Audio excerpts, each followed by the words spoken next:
Aprendo en Casa. Hola amigos y amigas de cuarto de secundaria, yo soy Yaremis Rebasa y hoy les traigo un nuevo episodio de Aprendo en Casa, en el que seguiremos conversando sobre los diversos factores que influyen el éxito o fracaso de las acciones que toman los gobiernos cuando hay una crisis nacional.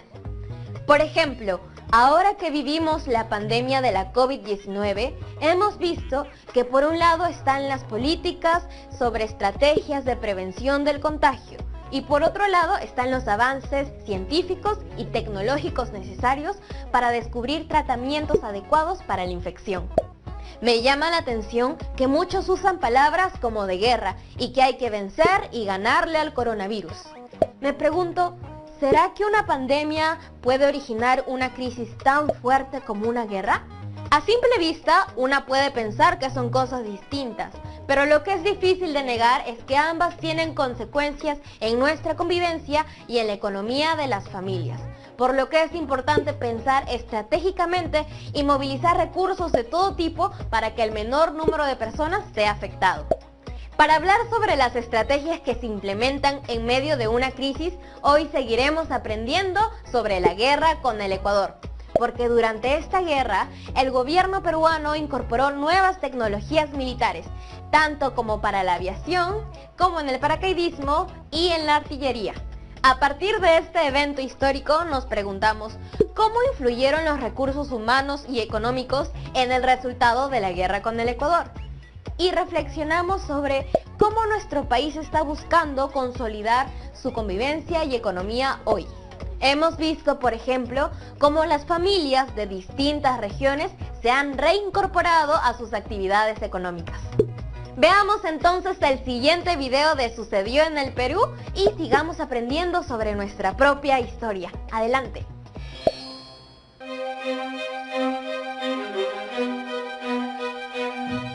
El Teatro de Operaciones es un lugar muy complicado, altas temperaturas, caminos pues intransitables, ¿no? Por las lluvias, por efecto de las lluvias se aniegan, ¿no? Se vuelven lodazales, la vegetación impide pues el desplazamiento de la infantería.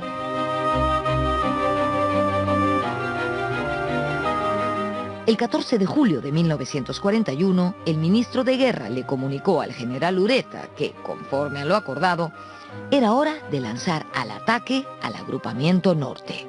Así fue como el conflicto se convirtió en un conflicto armado abierto, tomando parte activa en él las tres Fuerzas Armadas, Aviación, Marina y Ejército, además de las fuerzas policiales.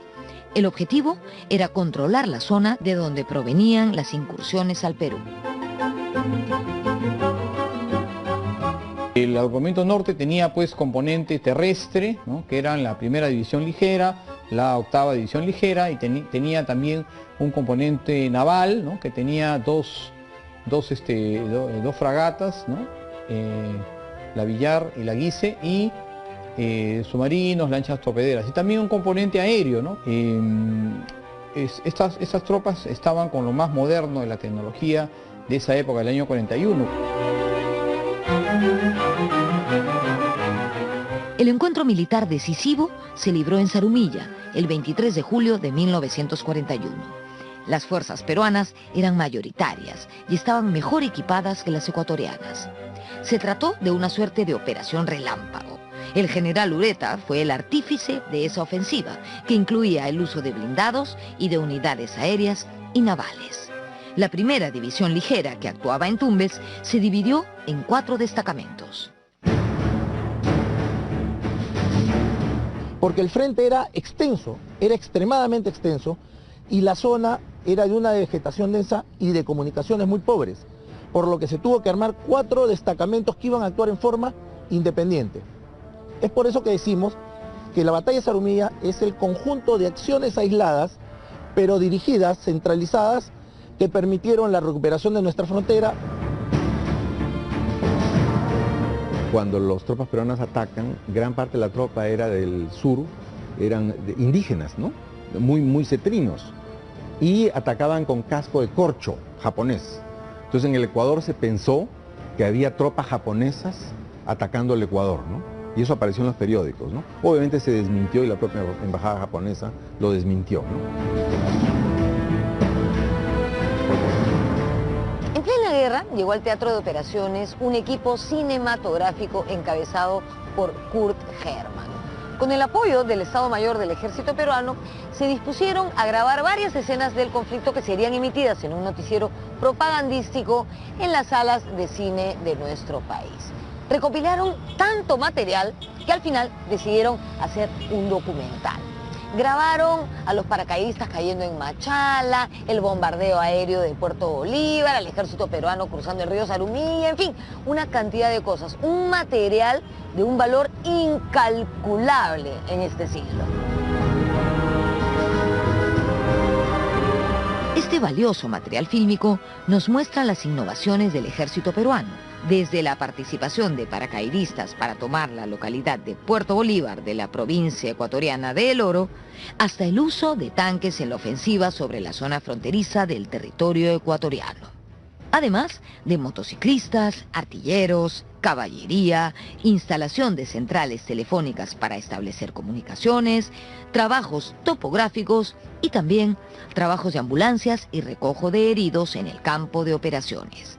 Sin duda, un extraordinario documento histórico.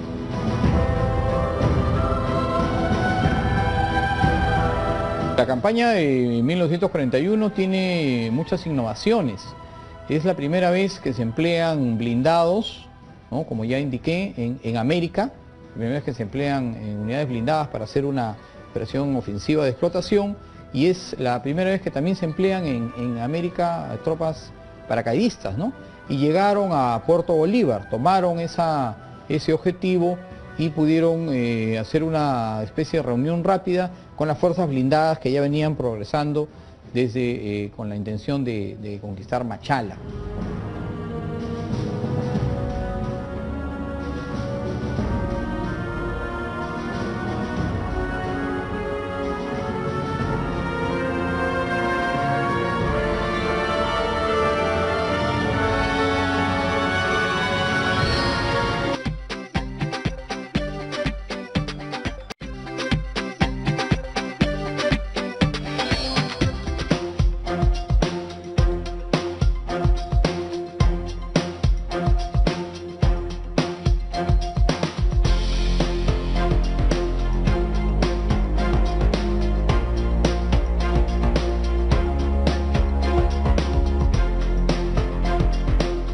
Estamos en el Óvalo Quiñones y aquí encontramos uno de los muchos monumentos que existen en nuestro país en homenaje al héroe máximo de la Fuerza Aérea, el teniente José Abelardo Quiñones.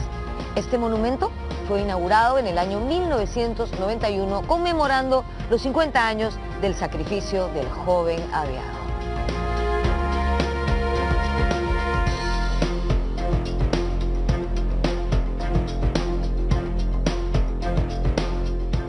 El acto heroico de Quiñones tuvo lugar el 23 de julio de 1941.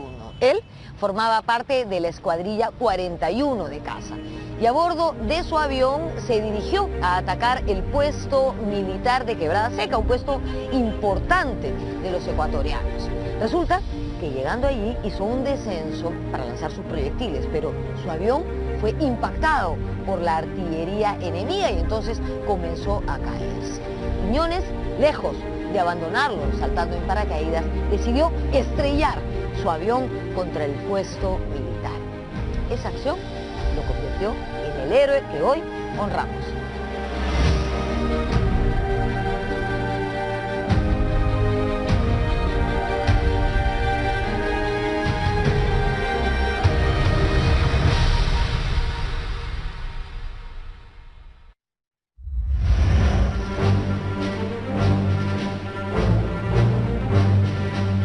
El avance peruano tras la victoria de Zarumilla parecía incontenible. Unidades peruanas ocuparon la provincia ecuatoriana de El Oro, haciendo retroceder a las tropas ecuatorianas. El ejército peruano pasa una gran ofensiva en el año 41 y ocupa la provincia del Oro, parte de la provincia de Loja, bloquea la costa de Guayaquil y las tropas ecuatorianas se vieron desbordadas por el avance rápido del ejército peruano. De esta manera podríamos decir que fue una victoria peruana conseguida en pocos meses. La escuadra peruana actuó desde el primer momento controlando el Guayas. Asimismo, hubo algunos encuentros entre lanchas patrulleras. La victoria militar tuvo el liderazgo del general Eloy Ureta, comandante en jefe del agrupamiento norte. Es la cabeza visible, pero detrás de él existen los miembros de su Estado Mayor que quedaron anónimos para la historia, pero son los que hicieron todo un planeamiento detallado que permitió que no solamente en el aspecto de operaciones, sino en el aspecto logístico y administrativo, todo vaya como correspondía, ¿no? En el Teatro de Operaciones del Norte, el general Ureta, en el Teatro de Operaciones del Nororiente, el general Silva Santisteban.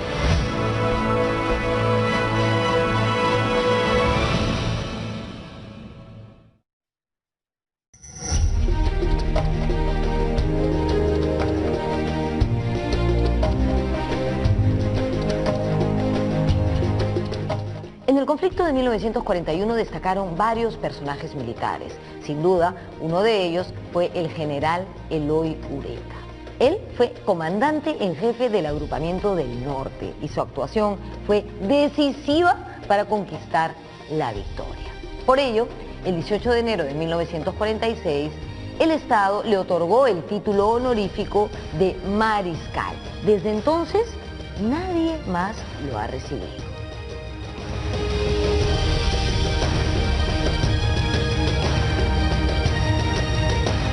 Este conflicto militar culminó en una victoria definitiva de las armas peruanas, que ocupó territorio enemigo no con la intención de quedarse con él, sino con la intención de asegurarse una negociación adecuada y justa que se ciña a los fundamentos históricos que tenía y jurídicos que tenía el Perú para argumentar que sus territorios, tanto de Tumbes, de Jaén y de Maynas, nos pertenecían por derecho.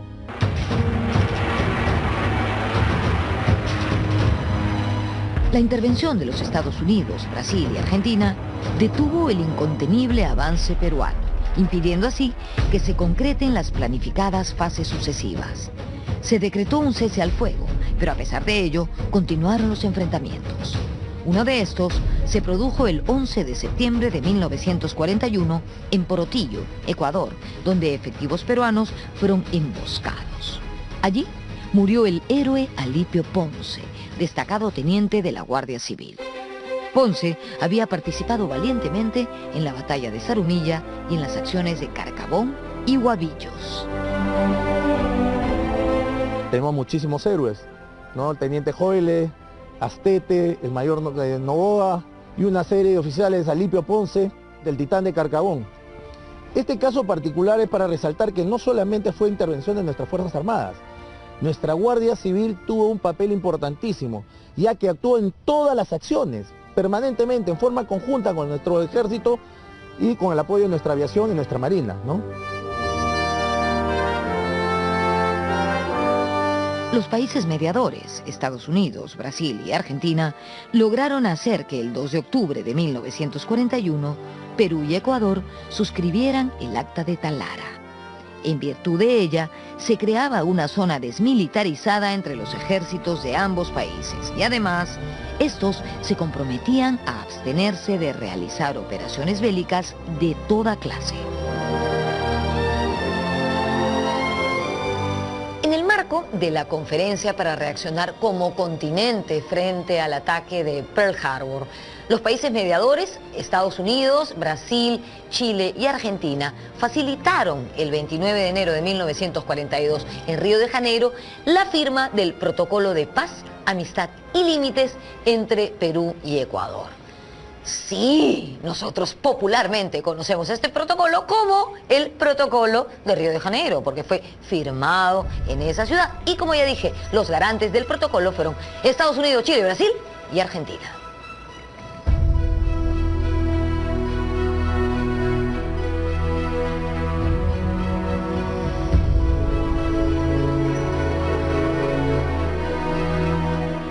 Días después de haberse suscrito el protocolo de Río de Janeiro, el Perú se retiró detrás de la línea acordada en el referido documento y entregó al Ecuador las zonas que ocupaba.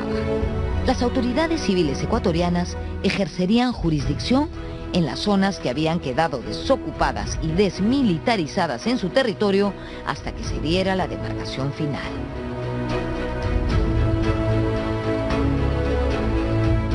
Cuando se firma el protocolo de Río de Janeiro, el Perú está ocupando la provincia del Oro. Pero, importante, el Perú no esperó a que termine la demarcación para retirarse de la provincia del Oro.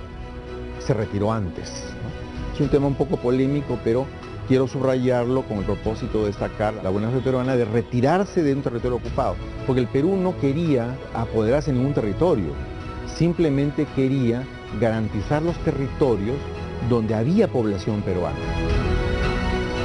Estados Unidos interviene para actuar como árbitro y propone entonces unas conversaciones de paz que se van a realizar en Río de Janeiro, en la cual se consigue algo así como la delimitación definitiva de la frontera, que respecto del statu quo de 1936 significa una pequeña ganancia para el Perú. No es la pretensión máxima peruana, que era ocupar toda la Amazonía casi hasta las goteras de Quito, pero se logran ganar algunos territorios.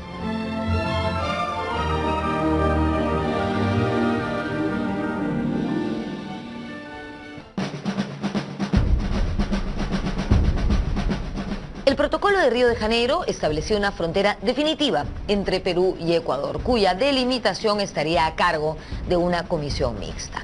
Sin embargo, un tramo de 78 kilómetros de la cordillera del Cóndor nunca pudo ser demarcado ni se colocaron los hitos respectivos. ¿Por qué?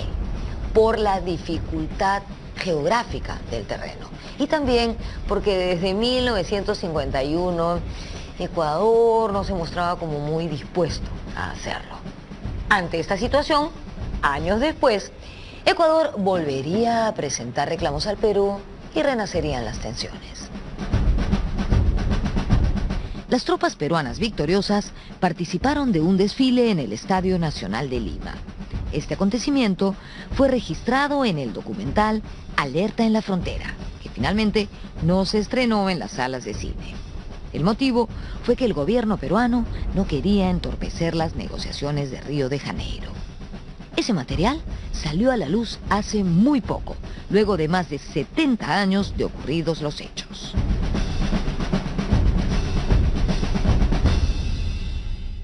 La guerra creo que fue importante para el Perú desde varios ángulos. Por un lado, consolidó al gobierno de Prado. Prado, cuando empezó, se le veía como un gobierno relativamente débil porque el Perú venía de una larga dictadura militar, un gobierno sin Congreso como había sido el de Benavides. El presidente anterior a esa época militar había sido Leguía, que había quedado desacreditado ante la opinión pública por autoritarismo, actos de corrupción, de manera que había cierta desconfianza en un gobierno civil. Por otro lado, reconcilió a las Fuerzas Armadas con el país, que venían pues de esas dos derrotas.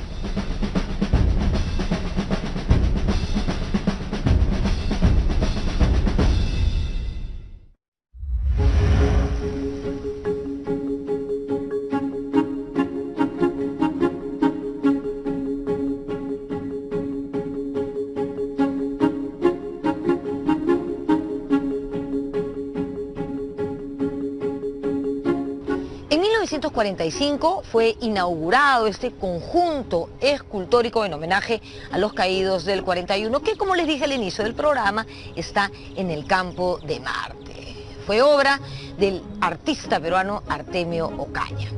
Es un monumento con muchísima información, hay varias figuras, varias esculturas, varias imágenes. Por ejemplo, arriba tenemos 3 imágenes que representan a las provincias de Tumbes, Jaén y Maynas, las mismas que Ecuador pretendía.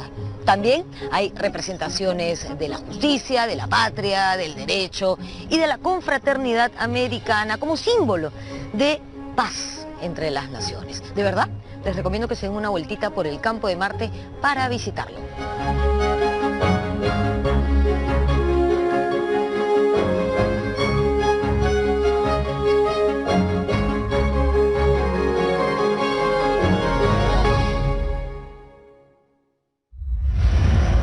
A pesar pesar de la victoria militar de 1941, el problema fronterizo no se había sellado. En 1960, el gobierno ecuatoriano decretó la inejecutabilidad del Protocolo de Río.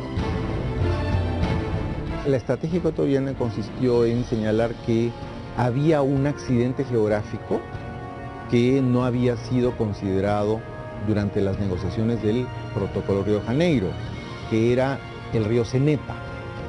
Ellos decían que el río Cenepa creaba 2 divorcios de agua en una zona donde se consideraba que había solamente un divorcio de agua, ¿no? Y que supuestamente eso invalidaba todo el proceso. Es un argumento un poco, digamos, bastante, digamos, poco consistente, y de hecho los garantes del Protocolo de Janeiro en la década del 60 no aceptaron esta posición. Como todos sabemos, las tensiones entre Perú y Ecuador continuaron, y así se dio el llamado conflicto del Falso Paquilla en 1981 y en 1995 el llamado conflicto del Cenepa. Este último abrió un periodo de conversaciones entre Perú y Ecuador para terminar con los impases demarcatorios. Estos se resolvieron gracias a las opiniones técnico-jurídicas de los países garantes que fueron solicitadas por Perú y Ecuador. ¿Se acuerdan, no? ¿Cuáles eran los países garantes? Bueno, si no se acuerdan igual, lo repito por si acaso. Estados Unidos, Brasil, Chile y Argentina.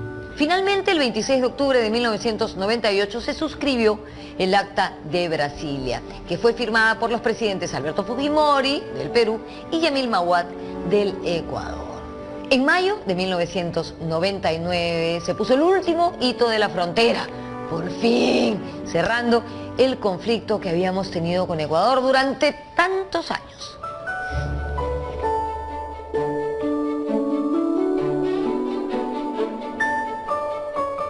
Finalmente descubrimos que nos habíamos peleado por un río ciertamente importante, pero Europa ya no era el gran mercado que fue en el siglo XIX. A partir de finales del siglo XX, la cuenca del Pacífico ha pasado a ser la cuenca importante del comercio mundial, o por lo menos tan importante como la europea, ¿no? Tenemos obviamente el mercado de Estados Unidos, pero la China, el Japón, Indonesia, han pasado a ser mercados muy importantes.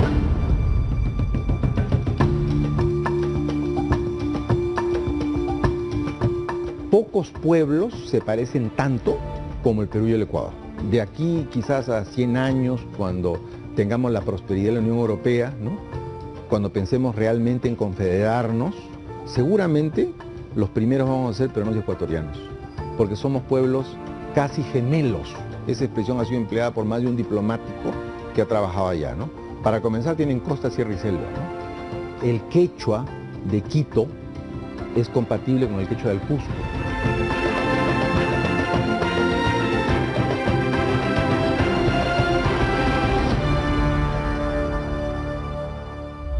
Somos 2 pueblos hermanos que hoy día vamos hacia el futuro, mirando el futuro de un desarrollo conjunto, ¿no?